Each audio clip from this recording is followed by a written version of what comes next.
마가복음 2장 13절로 17절 말씀입니다. 자, 같이 교독하시겠습니다. 예수께서 다시 바닷가에 나가심에 큰 무리가 나왔거늘 예수께서 그들을 가르치시느라. 또 지나가시다가 알페오의 아들 레위가 세관에 앉아 있는 것을 보시고 그에게 이르시되 나를 따르라 하시니 일어나 따르니라. 그의 집에 앉아 잡수실 때에 많은 세리와 죄인들이 예수와 그의 제자들과 함께 앉았으니 이는 그러한 사람들이 많이 있어서 예수를 따름이러라. 바리새인의 서기관들이 예수께서 죄인 및 세리들과 함께 잡수시는 것을 보고 그의 제자들에게 이르되 어찌하여 세리 및 죄인들과 함께 먹는가? 같이 봉독하시겠습니다. 예수께서 들으시고 그들에게 이르시되 건강한 자에게는 의사가 쓸데없고 병든 자에게라야 쓸데있느니라. 나는 의인을 부르러 온 것이 아니요 죄인을 부르러 왔노라 하시니라. 아멘. 아멘. 네, 오늘 마가복음 2장 13절부터 17절 말씀입니다. 저희가 신앙생활 하다 보면요, 참 기쁜 일이 많습니다. 기쁜 일이 많을 뿐만 아니라 또 여러 가지 감동적인 일도 있고 감격에 젖고 또 환희에 젖는 일들도 있습니다. 이 신앙생활이 계속 됐으면 좋겠는데 여러분, 우리 신앙생활에 기쁨만 가득할까요? 그렇지 않죠. 시련이 다가옵니다. 또 환난도 있습니다. 고통도 있습니다. 왜 이런 일이 발생할까? 믿는 사람들에게 왜 이렇게 자꾸 충돌하는 일이 생길까? 가만 보니까요, 여러 가지 통계 자료도 보고 어떤 문제와 사고들이 많은가 봤더니요, 대부분은 사람들이 모이는 곳이라 그런지 모르겠는데, 공동체라서 그런지 모르겠는데 관계의 문제가 참 많습니다. 관계가 원활하게 갔으면 좋겠는데 원활하게 가지가 않아요. 깨집니다. Broken relationship. 관계가 지속되지 않는다는 거예요. 이게 왜 그럴까? 한번 생각해 봤습니다. 그랬더니 아무래도 제 생각에는 내 눈, 내 마음, 내 기준으로만 생각을 하니까, 내 잣대로만 보니까, 그러면 상대방도 내 기준으로만 보지 않겠습니까? 그럼 어떻게 될까요? 충돌합니다. 충돌할 수밖에 없습니다. 그러니까 관계는 지속될 수가 없습니다. 여기에 문제가 있다는 거예요. 이것이 참 곤란한 경우입니다. 자, 관계가 이렇게 지속되지 않다 보면 여러분 많이 보시지 않습니까? 어떻게 될까요? 교회에서 나갑니다. 그래, 교회에서 나가서 다른 교회 나가는 것까지는 오케이, 괜찮습니다. 거기서 또 주님을 만날 수 있는 기회가 있으니까. 그런데 교회에 나가서 문제는 뭐냐면 예수님을 만나지 않게 됩니다. 신앙과 영적으로 잠을 자게 됩니다. 이게 정말 비극적인 일이라는 거예요. 이게 참 안 됐다는 얘기입니다. 왜 그럴까? 어떻게 보면요, 밖에서 봤을 때 우리 교회 안에서 이런 문제들 생기는 것이 과연 옳을까? 과연 이게 맞을까? 이래도 되는 걸까? 하는 생각이 듭니다. 그런데요, 그럴 수 있습니다. 여러분, 우리 교회들이 현대 시대에서 가장 원하는 워너비 교회, 가장 되고 싶은 교회 어디겠습니까? 성경에서 초대교회 아니겠습니까? 초대교회 얼마나 많은 이적이 있었습니까? 얼마나 많은 성령의 권능이 있었습니까? 파워가 있었습니까? 그 생각해 보면요, 우리 교회는 왜 그렇게 되지 않을까? 우리 교회도 한번 그렇게 됐으면 좋겠는데. 자, 초대교회 과연 문제가 없었겠습니까? 한번 보실까요? 사도행전 1장부터 12장까지를 1부라 그런다면 2부는 13장부터 마지막 장까지입니다. 그런데 13장에서요, 많은 부분을 할애해서 주목하는 한 작은 공동체가 있습니다. 어느 교회일까요? 거기는 안디옥 교회입니다. 여기는요, 베드로가 한번 설교해서 3,000명씩 회개했던 예루살렘 교회와는 상대가 안 될 정도로 많은 성지 순례자들이 얘기합니다. 내 눈을 의심할 정도로 작은 교회였다. 그런데 그 작은 교회에서, 그 작은 공동체에서요, 처음으로 기독교인이라는 말을 들을 정도로 세계 선교를 감당했던 교회입니다. 그 작은 교회에서 구라파, 유럽을 선교했고요, 소아시아를 담당했습니다. 눈부신 선교 작업을 했습니다. 아마도 이 안디옥 교회 때문에 여러분과 제가 우리 교회에서 신앙생활 하는지도 모르겠습니다. 참 뜨거웠던 교회입니다. 그런데 초대교회는 안디옥 교회만 있었을까요? 아닙니다. 여러분 고린도 교회 생각나십니까? 요새 우리 지금 새벽 기도에서 고린도 교회 묵상하고 있거든요. 세상에 그렇게 문제 많은 교회 저는 못 봤습니다. 교회 안에서 우상 숭배가 팽배했고요, 성적인 타락이 일어났습니다. 믿지 못할 정도로 부활을 부정합니다. 게다가 고린도 교회 안에서는요, 파당이 있었어요. 아볼로파, 디모데파, 바울파. 여러분, 바울이 누굽니까? 신약 성경의 3분의 2를 쓴 저자입니다. 당대 최고의 석학입니다. 지금도 바울과 같은 신학자, 성도 만나기 힘들 겁니다. 그런데 그런 바울이 개척한 교회임에도 불구하고 바울에게 너무나 많은 반대가 있었다는 거예요. 반대를 위한 반대. 요만한 거 가지고 끝까지 붙잡고 늘어집니다. 이것이 고린도 교회에서 있었던 얘기예요. 고린도 교회만 그랬을까요? 에베소 교회도 있었습니다. 에베소 교회는 어땠을까요? 에베소서 4장 25절 이하 말씀을 보면요, 의미심장한 말씀이 나와요. 어떻게 보면 충격적인 말씀이 나옵니다. 그게 뭐냐면요, 도적질하지 말라, 더러운 말을 입 밖에 내지 말아라. 여러분, 교회에서 가장 듣기 싫고 가장 은혜가 안 되는 게 있다면 그게 뭘까요? 도둑질 아닙니까? 도적질, 허락 없이 가져가는 거, 헌물이든 헌금이든, 이거는 생각해서는 안 될 경우입니다. 또 더러운 말을 하지 말아라, 이게 뭘까요? 이게 관계가 틀어지다 보니까요, 관계가 틀어지니까 저 사람을 어떻게든 공격을 해야겠다는 거예요. 공격해서 인신 공격합니다. 인격을 깎아내립니다. 뒷말하고 다닙니다. 이게 어느 교회에서 있었단 말입니까? 이것이 우리가 보고 있는 초대교회에서, 에베소서 교회에서 바울이 가장 오래 머물고 가장 오랜 기간 목회했던 교회가 에베소서 교회였는데, 그럼에도 불구하고 많은 일들이 벌어졌다는 거예요. 이게 뭘 의미할까요? 이게 무엇을 말하는 걸까요? 초대교회도 마찬가지, 그때나 지금이나 똑같은 사람의 문제라는 겁니다. 좀 이상한 표현일지 모르겠지만요, 어떻게 보면 좀 위로가 되지 않습니까? 참 희한한 것이 교회입니다. 초대교회도 그런 교회가 있었다는 거. 자, 내 눈으로만 보니까, 내 마음의 잣대로만 행동하다 보니까 문제가 생기고 사건 사고가 생기고 유혹에 넘어가고 많은 일들이 벌어진다는 거예요. 그러면 어떻게 해야 될까? 이런 상황에서 어떤 주님을 바라봐야 될까? 주님은 어떠한 자반을 제시해 주셨을까? 궁금했어요. 그래서 성경을 다시 봐봤습니다. 주님은 과연 그런 사건과 사고 속에서 어떻게 행동하셨을까? 여러분, 성경 보실 때는요, 항상 동전의 앞뒷면처럼 성경의 양쪽 면을 다 보셔야 됩니다. 예수님이 항상 인내만 하셨습니까? 항상 사랑만 하셨을까요? 그렇지 않습니다. 그렇지 않아요. 여러분, 예수님께서 불같이 화내신 곳이 있습니다. 어디입니까? 예루살렘에 있었던 성전에서. 어떻게 하셨습니까? 자판을 다 뒤집어 엎으셨단 말이죠. 왜 자판을 다 뒤집어 엎으셨을까요? 하나님의 성전은 기도하는 처소인데, 하나님을 만나는 곳인데, 거룩한 곳인데, 구별된 곳인데, 그런데 거기서 장사치들이 자신의 더러운 욕심을 채우는 곳으로 변해버렸다는 거예요. 그러니까 예수님이 완전히 청소하셨습니다.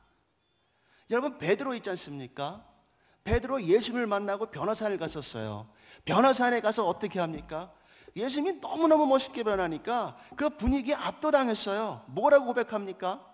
아유, 주님, 여기가 좋사오니, 주님, 여기서 집 짓고 같이 살아요, 우리.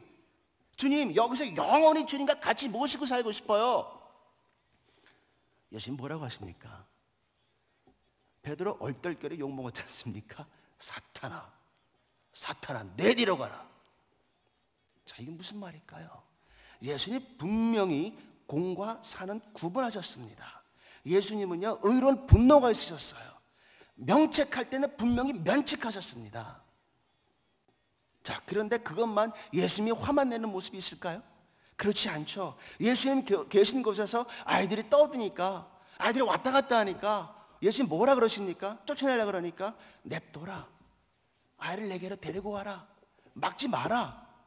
내가 사랑하는 아이들이다. 예수님의 사랑 보이시지 않으십니까? 또 요한복음 2장 보시기 바랍니다. 요한복음 2장에 어떤 일이 벌어집니까? 가나의 혼인잔치. 여러분, 가나라는 곳이 어떤 곳입니까? 기록을 보니까요, 가나라는 곳은 북쪽에 있는 조그만 소도시입니다. 그때 당시에는 200세대가 안 됐대요. 그러니까 얼마 많지 않은 사람들이었어요. 그러니까 지금도 성지순례 갔다 오신 분들이 가나라는 곳에 갔다 오시면요, 그 도시의 인구수가 10,000명이 안 된답니다. 참 조그만 곳이에요. 자, 거기서 혼인잔치가 벌어졌습니다. 혼인잔치가 벌어진다면 여러분, 그 집만의 혼인잔치가 될까요? 그렇지 않겠죠. 조그만 곳에서, 조그만 타운에서 잔치가 벌어지면 그것은 우리들도 그랬었습니다. 그 동네 전체의 잔치가 되었었던 거거든요. 얼마나 흥겨운 잔치였겠습니까? 그런데 거기서 어떻게 됐습니까? 결정적인 실수가 벌어졌지 않습니까? 포도주가 떨어져 버린 거예요. 아이, 한참 흥이 날 곳에, 한참 재밌어야 될 곳에 포도주가 똑 떨어진 거예요. 그러면 여러분, 우리가 무슨 말을 할 수 있을까요? 아이, 이거 뭐야, 재미없게. 지금 한참 포도주 마시고 흥이 나야 될 텐데 여기서 뚝 떨어졌으니까, 아이, 주인장 뭐 하는 거야? 준비 제대로 안 했구만. 여러분, 이런 얘기 할 수 있지 않을까요? 근데 저는 예수님 참 감명 깊었어요. 한마디 말씀 안 하시지 않습니까? 그리고 어떻게 하셨을까요? 물을 가지고 포도주를 만드셨습니다. 이게 무슨 말일까요? 아, 그렇구나. 비판과 비난도 있지만 감싸는 것이구나. 자, 지금 일어난 상황에 대해서 비난만 할 게 아니라 거기에 가셔서 함께 하시고 도와주시는구나. 좋은 결과, 좋은 선을 이끌어내시는구나. 이것이 예수님이라는 겁니다. 이분이 바로 우리 주님이시라는 거예요. 여러분, 이 주님의 사랑, 이 주님의 합당한 방법, 이게 우리가 배워야 되지 않겠습니까? 여러분, 저는요, 이게 바로 예수님의 눈, 예수님의 마음이라고 생각합니다. 우리가 당연히 가져가야 되고 순종해야 될 거, 어떻게 봐야 되느냐? 그것이 바로 오늘 본문의 17절 말씀입니다. 여러분, 결론부터 제가 말씀을 드리겠습니다. 건강한 자에게는 의사가 쓸데없고 병든 자에게라야 쓸데있느니라. 나는 의인을 부르러 온 것이 아니요 죄인을 부르러 왔노라. 아, 그렇구나. 예수님께서 오신 것은 누구를 부르러 오셨습니까? 의인이 아닙니다. 죄인입니다. 병든 자입니다. 여러분, 하나님 앞에 의인이 있습니까? 하나님 앞에 사람의 의는 어떻다 합니까? 더러운 천과 같다. 더러운 걸레와 같다. 이게 하나님 앞에 서는 우리 사람의 의가 아닐까요? 여러분, 그렇다면 예수님께서 말씀하시는 것은 어떤 말일까요? 예수님께서는 누구 때문에 오셨다는 것입니까? 병든 자, 불의한 자. 그렇다면 우리 교회는 어떤 곳이 될까요? 예수님을 만나서 예수님을 만나러 온 이곳은 누구가 모이는 곳입니까? 불의한 자, 영적으로 아픈 자, 육으로 아픈 자. 이 사람들이 와서, 교회에 와서 예수 만나야 되는 거 아니겠습니까? 그러니까 우리는 더러운 자들이 모이는 곳, 어떻게 보면 그래서 진리를 깨우쳐야 할 사람들이 있는 곳, 아픈 사람들이 모였지만 그러나 이 아픈 사람들이 낫기 위해서 모이는 곳, 훈련소가 되어야 되지 않겠습니까? 마치 병원 같은 장소가 되어야 되지 않겠습니까? 이게 바로 주님께서 말씀하시는 법이란 말이죠. 이게 주님 보시는 눈이라는 말이죠. 자, 그러면 좋은 병원은 어떤 곳입니까? 좋은 훈련소는 어떤 곳입니까? 진리를 모르는 자가 왔을 때 진리를 만나서 진리의 변화로 변화되는 것, 진리를 따라가는 자가 되는 것, 아픈 사람이 왔을 때 병이 나아가는 것, 아픈 자가 낫는 것, 이게 교회가 아닐까요? 자, 그렇다면 이 병원에 왔을 때, 훈련소에 왔을 때 기대하는 것들이 또 있다는 겁니다. 기대하는 것. 그 기대하는 것이 무엇일까요? 병이 낫는 거, 그리고 어떻게 내가 대우를 받느냐, 얼마나 친절하느냐, 바로 이거를 본다는 거예요. 바로 여기서 우리 예수님께서 모범 답안을 제시해 주십니다. 바로 여기서 예수님께서 어떻게 하셔야 될지 우리에게 말씀하고 계시다는 겁니다. 그것이 뭘까요? 왜가 아니라는 겁니다. 왜가 아니라는 겁니다. 왜 그랬지? 왜 이렇게 사건가 생겼지? 왜 이 문제가 발생했지? 너 때문이야. 이게 아니라는 겁니다. 이게 아니고 어떻게 이 문제를 해결할까? 어떻게 해서 이 결과가 나올까? 어떻게라는 문제라는 겁니다. 이것이 예수님의 마음입니다. 이것이 주님의 마음입니다. 여러분 한번 14절 보시겠습니다. 14절 보시면요, 제가 읽을게요. 알페오의 아들 레위가 세관에 앉아있는 것을 보시고 그에게 이르시되 나를 따르라 하시니 일어나 따르니라. 자, 이 말씀 놓치지 마시기 바랍니다. 예수님께서 지금 누굴 보셨습니까? 레위. 이 레위는 누굽니까? 어디에 앉아 있었습니까? 세관에. 그러니까 이 레위의 직업은 뭡니까? 세리라는 말이죠. 그런데 세리가 뭐가로 하십니까? 이르시되, 말씀하시되. 여러분, 예수님께서 말씀하신 것은요, 그냥 말씀하신 것이 아닙니다. 이건 시대적 배경이 있습니다. 당시의 세리가 어떤 사람들이었을까요? 어떤 사람들이었기에 예수님께서 말씀하셨겠습니까? 세리는요, 텍스 컬렉터예요. 그러니까 세금을 징수하는 사람들입니다. 이 세금을 징수하는 사람인데 어떻게 세금을 징수했냐는 거예요. 어떻게? 자, 당시에 로마 세금을 보니까 정세가 있었습니다. 소득세, 토지세, 인두세. 인두세가 뭡니까? 사람의 머리 수대로 내는 세금입니다.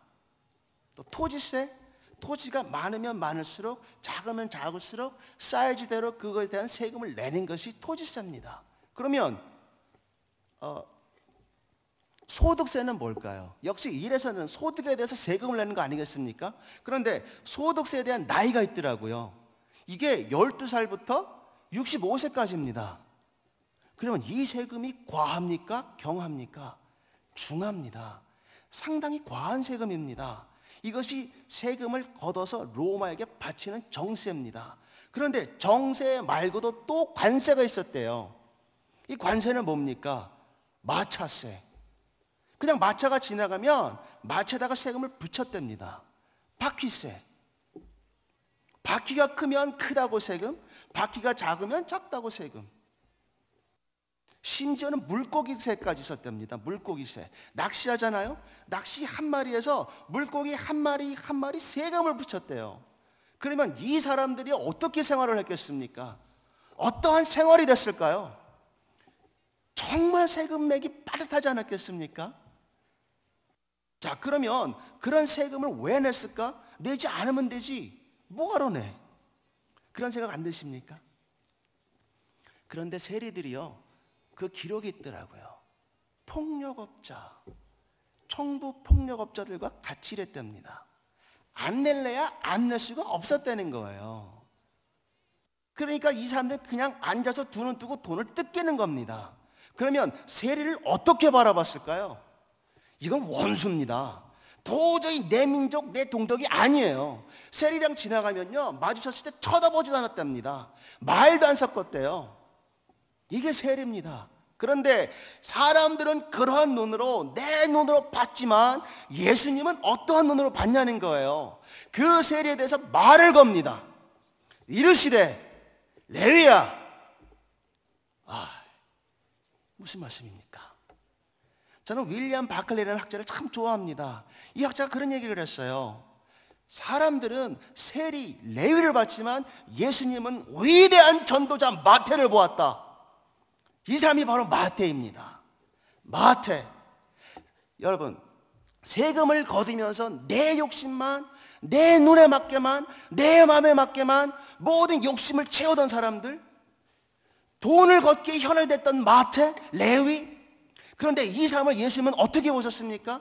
그 상태로 보지 않으셨다는 거예요. 그 상태로 보지 아니하시고 예수님의 마음으로, 품는 마음으로, 마태야 너는 전도자다. 여러분, 마태가 어떻게 변했습니까? 어떻게 변했을까요? 내 욕심만 채우던 사람에서 기꺼이 나눠주는 사람으로 변했습니다. 자신이 얻은 소득을 기꺼이 풀어주는 사람으로 변했습니다. 예수를 만나고 나서, 예수를 접하고 나서. 이게 마태라는 거예요. 예수를 만나고 나서 기꺼이 자신의 생명까지 내주는 사람, 그 사람이 마태입니다. 예수님의 눈으로 봤을 때, 마음으로 봤을 때 위대한 전도자 마태입니다. 마태는요, 세리 특유의 그 세세한 눈으로 예수님의 생애를 관찰했어요. 아, 예수님이 어떻게 하셨구나. 아, 예수님이 이렇게 하셨구나. 그 특유의 눈으로 관찰한 예수님에 대해서 결론을 내립니다. 예수는 메시아다. 예수는 구세주다. 아, 마태가 쓴 것이 바로 시대의 명작 마태복음입니다. 그리고 마태복음은 신약에서 가장 첫 번째로 위치하게 됩니다. 여러분, 베드로 보십시오. 베드로 어떻습니까? 우리 잘 알지 않습니까? 참 성격 급한 사람이에요. 정말 말보다 행동이 먼저 나가는 사람입니다. 여러분, 겟세마네 동산에서 예수님이 잡히시던 날 그 밤 기억하십니까? 예수님께서 잡히시니까 어떻게 합니까? 베드로가 말하기 전에 바로 가서 칼로 쳐버렸습니다. 병사를. 병사의 귀가 떨어져 나갔어요. 어떻게 했습니까? 예수님이 붙여주셨잖아요. 말보다 행동이 먼저 앞서 나가는 그 다혈질, 성질이 급한 베드로. 예수님이 잡히시기 전에, 십자가에 달리기 전에 몇 번 부인합니까? 3번. 나약했던 베드로. 나는 저 사람 몰라요. 나는 모르는 사람이에요. 나와는 상관없는 사람입니다. 이게 베드로였어요. 그 베드로 주님께서 포기하셨을까요? 그렇지 않습니다. 끝까지 잡았습니다.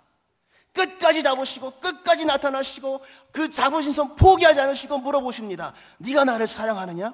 사랑하느냐? 사랑하느냐? 3번 부인했으니까 3번 물어보시잖아요. 베드로의 자존심을 다 세워주시잖아요. 베드로에게 뭐라고 붙여줬습니까? 게바, 반석, 바윗돌. 성질이 급하고 먼저 행동하기 좋아했던 그 사람에게 전혀 엉뚱한 별명, 이름, 게바를 붙여주십니다. 그 바위와 같은 믿음. 그래서 12명의 수장이 됩니다. 복음의 선포자가 됩니다. 위대한 말씀의 승리자가 됩니다. 기꺼이 자신의 목숨을 남을 위해서 바치주라는 베드로 제자가 됐습니다. 이것이 예수님께서 보시는 눈입니다. 마음입니다. 내 눈의 잣대, 내 마음의 욕심, 이걸로 봐야 되겠습니까? 그렇지 않잖아요. 1500년대입니까? 당시에 참 유명했던 사람이 하나 있었어요. 조각가 도나텔라라는 사람입니다. 여러분 들어보신 분 있으실 겁니다. 당대 유명한 조각가였대요. 그런데 이 조각가가 어느 날 생각을 합니다. 아, 내 생애 최고의 희대의 역작을 한번 만들어야 되겠다. 한번 멋있게 조각해야 되겠다. 그래서 아주 좋은 재료를 구했답니다. 그 대리석을 구했대요.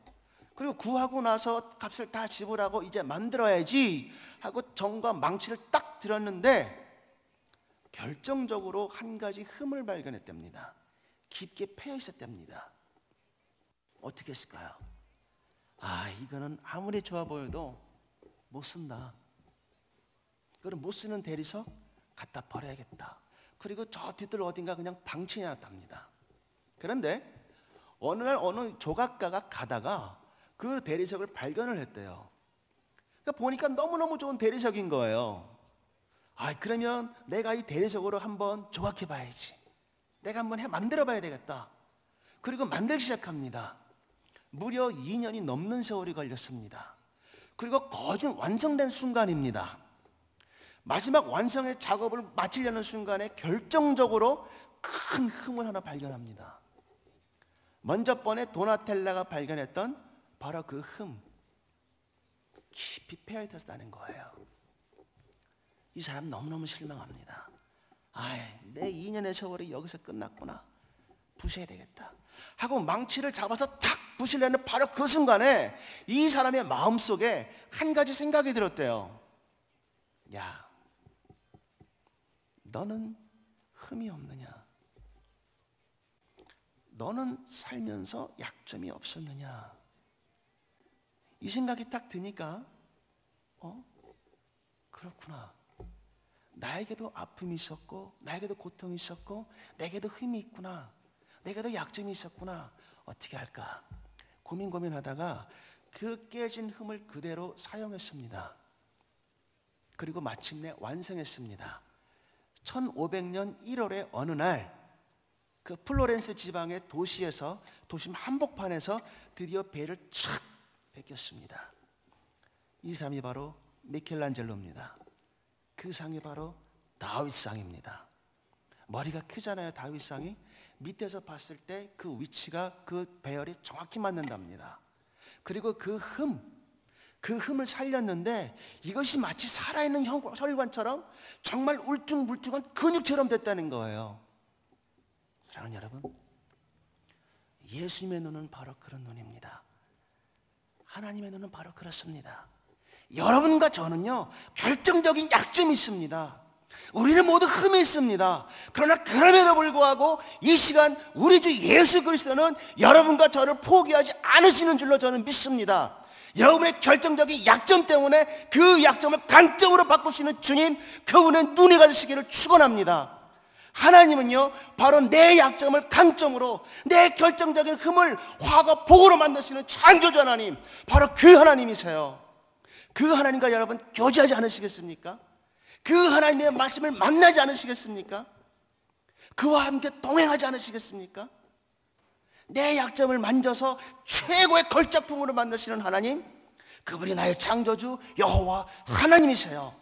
그분을 만났을 때, 그분이 내 민손을 잡았을 때 나는 행복합니다. 나는 행복자가 됩니다. 나는 능력자가 됩니다. 나는 그분과 함께 걸어가는 자가 됩니다. 동행합니다. 내 눈에는 불가능해 보이지 않습니까? 그러나 예수를 만났을 때, 내가 예수를 부여잡았을 때 주님의 능력이 내 능력이 되는 줄로 믿습니다. 왜? 내 안에 있는 약점을 그분께서 가져가셨으므로. 그분은 예수 그리스도이십니다. 그분은 나의 구세주이십니다. 여러분, 그분을 만나시기를 축원합니다. 그분이 여러분의 하나님이시고요, 여러분의 월화수목금토 사실 때 여러분과 동행하시는 하나님이세요. 그분을 잊지 마시기를 바랍니다. 살 때 힘드십니까? 기쁨이 있습니까? 기쁨도 함께 나누시고, 고통도 함께 나누시고, 환난도 함께 나누십시오. 왜? 우리는 지금 성화의 과정에 있으니까, 완전한 단계가 아니니까 그분께 온전히 의뢰하시기를 축원합니다. 그분께 맡기시기를 축원합니다.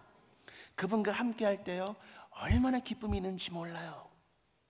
그분과 교제할 때, 그분의 말씀을 볼 때, 기도할 때, 찬양할 때, 그분과 산책할 때, 그분과 식사할 때,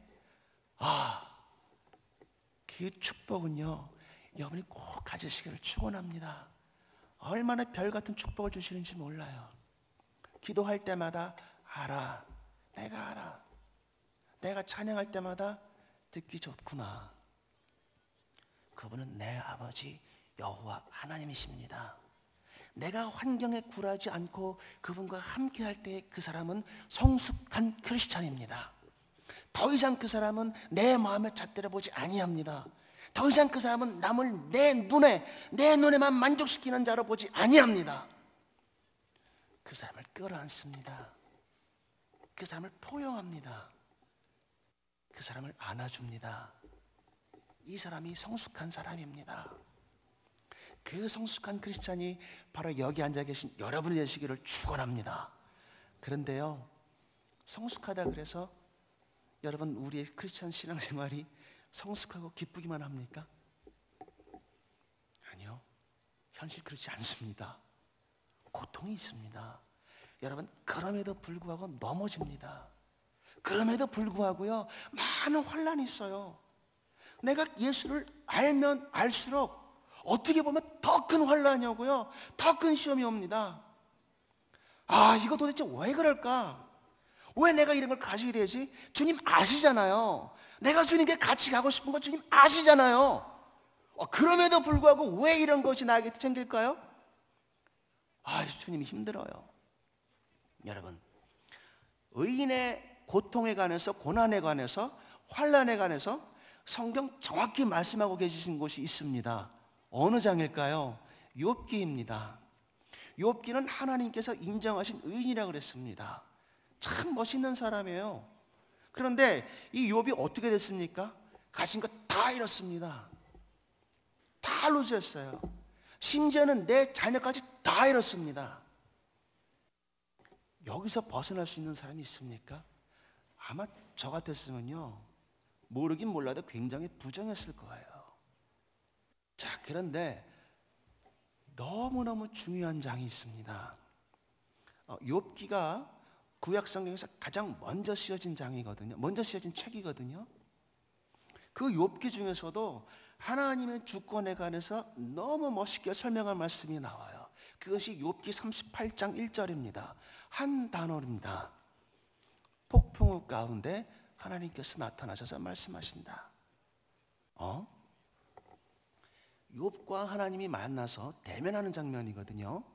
그런데 하나님께서 어떻게 나타나셨느냐? 멋있는 창조주, 영광스러운 모습, 위엄이 가득한 모습, 그게 아니에요. 어떤 모습이냐면요, 폭풍입니다. 폭풍우. 왜 하필이면 폭풍일까? 왜 하고 많은 것 중에서 왜 폭풍 가운데 나타나셨을까? 그런데 예수님께서 여러분 기억하십니까? 예수님이 요한복음 3장에 니고데모 만나는 장면이 있지 않습니까? 거기서 뭐라고 그러죠? 요한복음 3장 12절입니까? 바람이 이미를 불배 네가 그 소리를 들어서 알으나 이 바람이 어디서 와서 어디로 가는지는 네가 알지 못할지니 성령으로 난 사람은 그러하니라. 여러분 지금도 얘기하는 게요, 일기예보학자들이 얘기하는 게 있습니다. 가장 힘든 것이 무엇이냐? 바람이 와서 어디로 가는지 그 진로를 정확히 맞추기가 너무너무 힘들답니다. 이건 뭐와 같냐면요, 10층 빌딩에서 종이를 하나 탁 떨어뜨리면 이게 내려와서 어디로 떨어져서 어디에 정확히 착지하는지 이거 알아맞히기가 그 정도로 힘들다는 거예요. 이게 무슨 말씀일까요? 여러분, 하나님께서 나타나셔서 욥에게 지금 일일이 네가 이래서 고통을 받았고 네가 이래서 고난을 받았고 설명하십니까? 설명 안 하세요. 대신에 38장에 나오는 얘기가 무슨 얘기들이 나옵니까? 내가 세상에 지렛대를 놓았을 때, 지추대를 놓았을 때 네가 거기에 있었느냐? 내가 바닷물을 막을 때, 못해서 나올 때 그 바닷물을 막을 때 네가 거기서 봤느냐? 바닷물이 여기까지 오지 못하도록 내가 지경을 딱 걷을 때 네가 그 옆에 서 있었느냐? 이거는 어마어마한 말씀이에요. 누구만 그런 말을 할 수 있습니까? 창조주 여호와 하나님만이 그런 말씀할 수가 있습니다. 한참 고통과 고난을 당하고 있는 욥에게 나타나시는 말씀은 내가 누구냐? 창조주 하나님이다. 내가 창조주 하나님이다. 무슨 말일까요? 창조주 하나님이 하시는 주권은 우리 피조물들은 도저히 알지 못한다는 겁니다. 알지 못한다는 거예요. 그러면 뭐 해야 됩니까? 어떻게 해야 됩니까? 우리가 하시는 것은 무엇입니까? 하나님께서 그 피조물에 대해서, 그 삶에 대해서 특별한 목적, 이것이 있다는 거예요.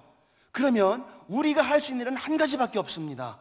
더 여호와를 의뢰하는 거, 더 창조주를 붙잡는 거, 그분께서 떨어져 나가지 아니하는 거, 어떻게든 그분과 함께 곁에 있는 거, 내가 그 안에, 그가 내 안에 계시는 거, 함께 거하는 거, 이게 우리가 해야 할 일이라는 거예요.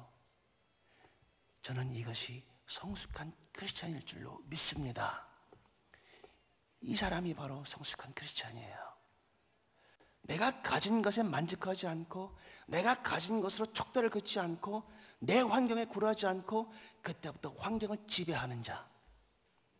내가 어떠한 삶 가운데 있다 할지라도, 내가 어떠한 시련과 환난 가운데 있다 할지라도, 내가 아무리 기쁘고 아무리 기쁜 소식 가운데 있다 할지라도, 그러나 그것보다 더 높으신 창조주 아버지 안에 거하는 자, 흔들리지 아니하는 자, 기복적이지 아니한 자, 이 사람이 성숙한 크리스찬입니다. 이 크리스찬이 바로 여러분이 되시기를 축원합니다. 여러분, 한 가지 더 말씀드릴게요. 보통 성숙한 크리스찬, 믿음이 강한 사람, 좋은 사람, 우리가 생각하는 것은 뭡니까? 은사 아닙니까? 환상 보는 자, 믿음이 강해. 예언하는 자, 믿음이 좋아. 방언하는 자, 좋아. 방언 열심히 잘하는데 믿음이 좋은가 봐. 우리 보통 그러잖아요. 그럴까요? 은사가 가득한 자가 성숙하고 믿음이 좋은 사람일까요? 은사는 아무에게나 올 수 있습니다. 은사는 필수는 아닙니다. 선택입니다. 이거는 반드시 우리가 알아야 됩니다. 필요 없다는 말이 아닙니다. 귀합니다. 그런데 이 은사는 쓸 때가 따로 있습니다. 은사가 많다고 그래서 은사가 많은 사람한테 성숙한 크리스찬이라 그러지 않습니다. 예를 들어 볼까요? 우리 청년부가 앉아 있습니다. 18세 이상이니까 분명히 성인입니다. 그러나 우리 청년 학생들이 성숙한 어른입니까? 웃고만 있네요. 조금 업해 가실 겁니다. 왜 그럴까요? 뭘 기준으로 보고 그렇습니까? 예전에 저희 외할머니께서 말씀하셨던 게 기억이 나요. 요놈아, 결혼하기 전까지는 애다. 이상하다. 분명히 18살, 19살이 넘으면 법적으로 성인이고 어른이지 않습니까? 여러분 한번 운동선수들 보세요. 심지어 고등학생들도 국가대표가 되는 세상이거든요. 여러분 고등학생들이 우리들보다 훨씬 은사 많아요. 탤런트도 많고 재능도 많습니다.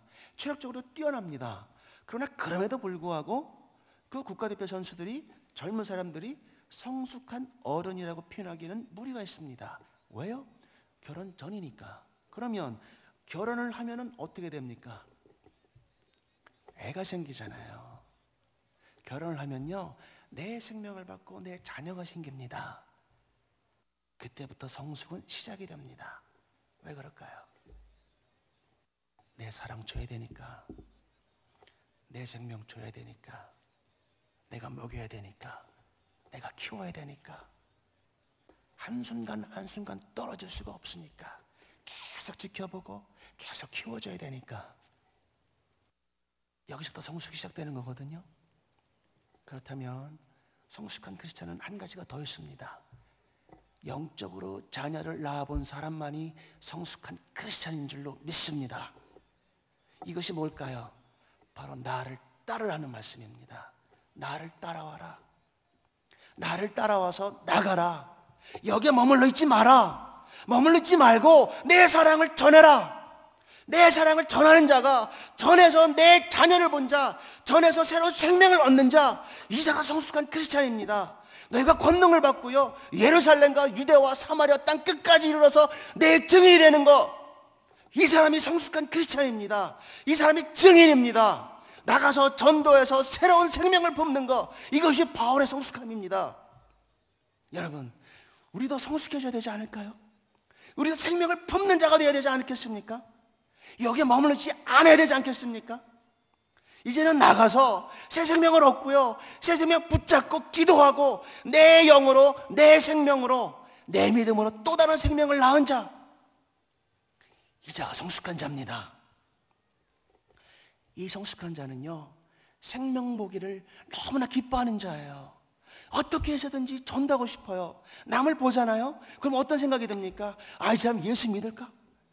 이 사람 구원 받았을까? 이 사람은 교회 다닐까? 자세히 보면요, 그 사람이 교회 다니는지 안 다니는지 그 사람한테 관심이 가기 시작해요. 그 사람 붙잡고 싶어요. 데리고 와서 예수님 만나게 해주고 싶어요. 이 사람이 성숙한 자입니다. 이 성숙한 자가 바로 여기 앉아 계신 여러분이 되시기를 축원합니다. 성숙한 교구장, 성숙한 목자, 성숙한 성도, 이게 우리 교인 돼야 되지 않겠습니까? 사랑하는 여러분, 저는 마틴 로이드 존스 목사님 참 좋아합니다. 참 명언을 남겼습니다. 그 성숙한 삶에도 불구하고 여러분 넘어질 수 있습니다. 범죄할 수 있습니다. 그런데요, 그 목사님이 말씀하신 게 있어요. 산이 있습니다. 이렇게 산이 있으면요, 산 입구가 있고 산 정상에 가까운 곳에 사람이 있습니다. 자, 산 입구에서 넘어지는 사람이 있어요. 산 정상 부근에서 넘어지는 사람이 있습니다. 똑같이 아파요. 똑같이 피가 나요. 근데 한 가지가 틀립니다. 산 입구에서 넘어진 사람은 여전히 갈 길이 멉니다. 그런데요, 산 정상에서 넘어진 사람 똑같이 아프고 똑같이 피를 흘렸음에도 불구하고 남은 거리는 같습니다. 다시 일어서야 됩니다. 다시 일어설 수 있습니다. 그 일어설 수 있는 게 회개입니다. 내가 잠깐 잘못했다 그래서 주저앉으시면 안 됩니다. 주저앉으면 성숙한 크리스찬이 아닙니다. 이제는 내 모든 것을 다시 털고요, 다시 돌아서서요, 보라 새 것이 되었도다, 이것이 내 입술로 고백할 수 있는 그것이 바로 증인이 아니겠습니까? 그것이 바로 성숙한 크리스찬이 아니겠습니까? 여러분, 우리 교회는요 40년 지났어요. 그러면 40년이라는 숫자가 얼마나 상징적입니까? 40년 어떤 생각 드십니까? 성경에서 40년? 여러분, 광야 생각나지 않으세요? 여태까지 우리 밴쿠버 한인 장로교회가 광야를 거쳐왔다면, 이제는 그 기본을 거쳐왔다면, 그 파운데이션을 만들었다면, 이제는 어떤 단계일까요? 가나안으로 들어가야 되는 단계입니다. 여러분, 우리 밴쿠버 한인 장로교회 한 명 한 명은 다 놓치지 않고 가나안 땅으로 들어갈 줄로 믿습니다. 여러분 한 명 한 명은요 들어가셔야 돼요. 이제 그 성숙한 크리스찬으로 가셔야만 합니다. 그래야 그것이 주님의 뜻입니다. 여러분 한 명 한 명은요 앞으로 웨스트 브로드에 있는 사람들, 밴쿠버에 있는 사람들, 버나비, 코키틀란, 캐나다 온 세계를 대상으로 볼 수 있는 눈을 가져야 됩니다. 예수의 마음을 가지고 볼 수 있는 자들, 그분이 바로 밴쿠버 한인 장로교회 여러분이 되시기를 축원합니다. 여러분, 저는요 여러분들 바라봅니다. 예수님께서 여러분들 그런 눈으로 바라보시기에 부족한 저도 그런 눈으로 바라봅니다. 예수님이 절대 여러분 포기하지 않으셨습니다. 잡고 가십니다. 동행하십니다. 대장 예수 따라갈 수 있는 우리 십자가의 군병, 그 군병 돼야 되지 않겠습니까? 40년이 지나고 나서 새로운 약속의 땅이 눈앞에 펼쳐져 있다면 진취적인 자, 내가 여호수아가 되고 내가 갈렙이 되어야 되지 않겠습니까? 그것이 내 신앙의 몫입니다. 여러분은 지금 내 형제, 내 자매, 우리 밴쿠버 한인 장로교회 안의 공동체를 어떤 눈으로 보고 계십니까? 시간 기도하시겠습니다.